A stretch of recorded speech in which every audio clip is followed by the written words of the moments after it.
आपको आज के प्रोग्राम में खुशामदीद। पंजाब में बिलाखिर हुकूमत साजी का अमल शुरू हो गया। पंजाब असेंबली के 313 से जायद अरकान ने आज हलफ उठा लिया। इनमें हुकूमती इत्तेहाद के 215 अरकान असेंबली और सुन्नी इत्तेहाद कौंसिल के 97 अरकान भी शामिल थे। स्पीकर सफ्तान खान ने अरकान से हलफ लिया।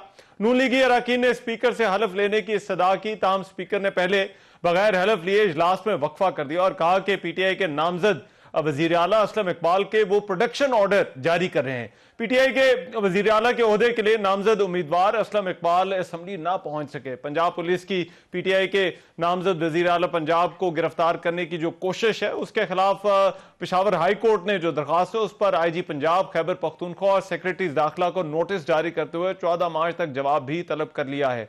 पंजाब असेंबली आमद के मौके पर पहले स्पीकर पंजाब असेंबली सफ्तान खान का यह कहना था कि मैं असेंबली आ गया हूं, देखता हूं अवाम के मुंतखब नुमाइंदों को दाखिले से कौन रोकता है।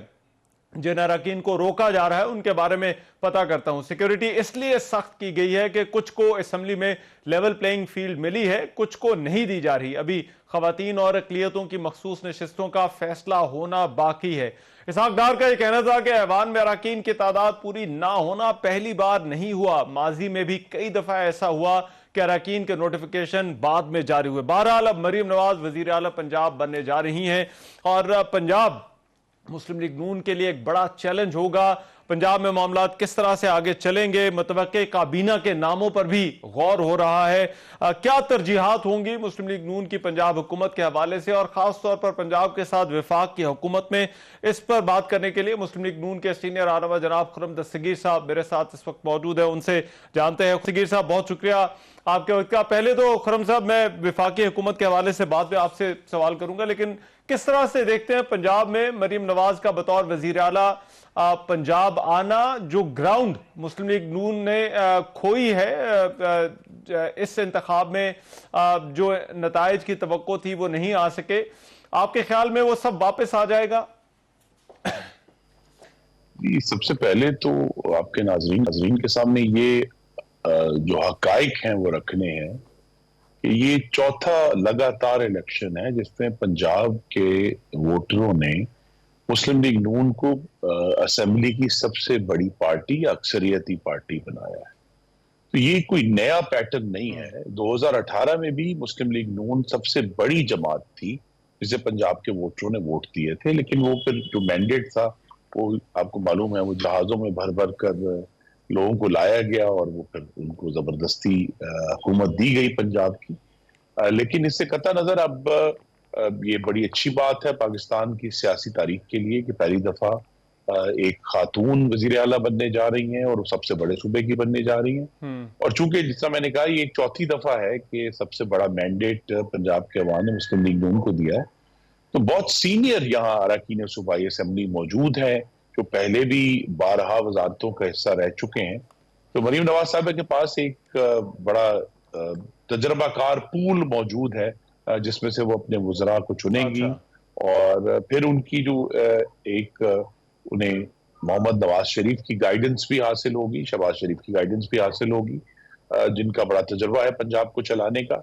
और जो सूबे हैं उनको चलाना चूंकि वफाक से मुख्तलिफ है, सूबों में तो अमन व अमान है, वहां सेहत है, तालीम है, इंफ्रास्ट्रक्चर है, तो ये सारे इशूज जो हैं इनमें जो अगर बेहतर तरीके से अमल किया जाए और जो मुझे यकीन है कि मरीम साहब डिलीवरी के मौके पंजाब को एक साफ, लेकिन असल बात यह कि जो पिछली हुकूमत के बरक्स एक साफ सुथरी हुकूमत फराहम करेंगी जिसमें फिर अफसरों की बोली नहीं लगेगी और बल्कि उनको मेरिट पर तैनात करके डिलीवरी ली जाएगी उनसे।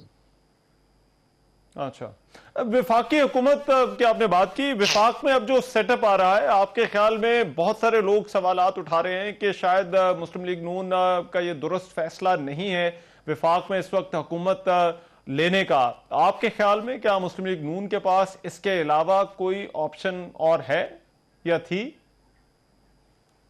जी नहीं, ऑप्शन तो हमेशा होती है सियासत में, लेकिन जब शहबाज शरीफ साहब ने बड़ी एक दुरुस्त तरीके से, अगर आपको याद हो 10 दिन पहले कहा था कि जी अगर ये आजाद अरकान जो हैं जो अब सुन्नी इत्तेहाद काउंसिल के नाम से जाने जाएंगे वो अगर हुकूमत बनाना चाहते हैं तो वो कोशिश कर लें, लेकिन वो नाकाम रहे। तो पाकिस्तान इस वक्त एक ऐसी मुआशी सूरत हाल में बल्कि 2018 से इस ग्रिप में है कि हम ये बेयकीनी ज्यादा देर बर्दाश्त नहीं कर सकते। पाकिस्तान की मुईशत को बड़े संजीदा चैलेंजेस का सामना है। IMF का प्रोग्राम जो है अगला वो सर पर खड़ा है, और वो 2018 की जो भयानक गलती, फाश गलती PTI ने की थी कि वो 6 महीने तक बल्कि 8 महीने तक नहीं गए थे IMF के पास, तो लिहाजा वो गलती नहीं दोहरानी। IMF के पास बाहर हमें जाना है पाकिस्तान को स्टेबलाइज करने के लिए। तो ज्यादा चैलेंज जो आने वाली हुकूमत का है वो इस चीज का होगा कि क्या हुकूमत अपने पहले जो साल या सवा साल है उसमें महंगाई को कम करने में कामयाब होते हैं। जो बिजली और गैस के बिलों का एक बहुत बड़ा इशू है उसको कम करने में कामयाब होते हैं। और जो पाकिस्तान का जो foreign exchange account external balance है उसमें अगर बाहर के हमारे दोस्त ममालिक से एक बड़ी सरमायाकारी आती है तो मुल्क में इस्तेहकाम आएगा और हम आगे बढ़ सकेंगे। और फिर आप देखेंगे कि जो जमातें लेकिन ये क्या हो सकेगा, में नहीं भी है वो शामिल हो जाएंगी। मुश्किलात तो आपके लिए बहुत हैं। IMF प्रोग्राम जिसके हवाले से तो जो है वो बानी PTI ने एक खत भी लिख दिया है IMF को, लेकिन जो डोनर्स हैं जो पाकिस्तान के जिन ममालिक के साथ ताल्लुकात है और जिन ममालिक से तवक्को है कि वो पाकिस्तान की इस मुश्किल मौशी मामलात में जो मदद करे, उसके लिए तासुर ये था कि मियां नवाज शरीफ के आने से वो मामलात ज्यादा आसान होंगे। तो आपको लगता है कि ये जो तमाम तर सोच है कि अब मुआशी इस्तेहकाम की तरफ मुल्क बढ़ेगा, बाहर से पैसे भी आ जाएंगे, ऐसा हो सकेगा? इतना आसान होगा? जी नहीं, आसान तो नहीं है, ये तो एक मुश्किल मरहला है। लेकिन मोहम्मद नवाज शरीफ हुकूमत की मुआवनत के लिए पंजाब में भी और वफाक में भी पूरी तरह मौजूद हैं, और उनकी अगर खारजा उमूर में भी उनकी जरूरत होगी तो वो जरूर अपनी जो मौजूदगी से हुकूमत को सपोर्ट करेंगे। इशू यही है कि जो स्टेबलाइजेशन का चैलेंज है वो अगले इंशाल्लाह 15 माह में अचीव हो जाएगा। लेकिन ये मैं इसकी आपके प्रोग्राम में सख्त तरीन मजम्मत करना चाहता हूँ। जो IMF को खत लिखा गया है ये सरीहन मुल्क दुश्मनी है कि बैनुल अक़वामी इदारों को पाकिस्तान के सियासी मामलात पर कोई मॉनिटर मुकर्रर कर देना या उनको कोई इसमें जो है ना वो इम्तिहान लेने की पोजीशन में ले लेना, ये दुरुस्त ना पहले था और ना अब है। आपको मालूम है 2022 में भी इन्होंने एक मजमूम कोशिश की थी, 3 वज़राए खजाना, एक साबिक थे और 2 एक पंजाब के और खैबर पख्तूनख्वा के, यदि हम अपना प्रोविंशियल सरप्लस वापस नहीं करते तो इनकी IMF से डील नहीं होगी। और यही लोग हैं जिन्होंने धरने में भी IMF को ओए करके बुलाया था कि भी तुमने अगर कर्जा दिया तो हम वापस नहीं करेंगे। तो ये एक मुस्तकिल PTI की रविश है कि वो अपनी सियासत के लिए किसी भी चीज की बलि चढ़ा सकते हैं। और अगर ये खत लिखा है इन्होंने, इसके बारे में अभी भी शकूक शुबात है कि लिखा है कि नहीं लिखा गया, लेकिन अगर लिखा है लेकिन तो पाकिस्तान के मफाद को मुश्किलात तो आपके लिए वो पैदा कर रहे हैं। मुस्लिम लीग नून की जो हुकूमत आएगी उसके लिए मुश्किलात पैदा कर रहे हैं, और फिर ऐसे वक्त में जाहिर बात है जहां पर एहतजाज इलेक्शन की जो लेजिटिमेसी है उसके हवाले से भी जो है वो सवालात उठाए जा रहे हैं। तो अब ये आने वाले जो 5 साल है ये हुकूमत कहीं ऐसा तो नहीं कि फायर फाइटिंग में ही मसरूफ रहेगी?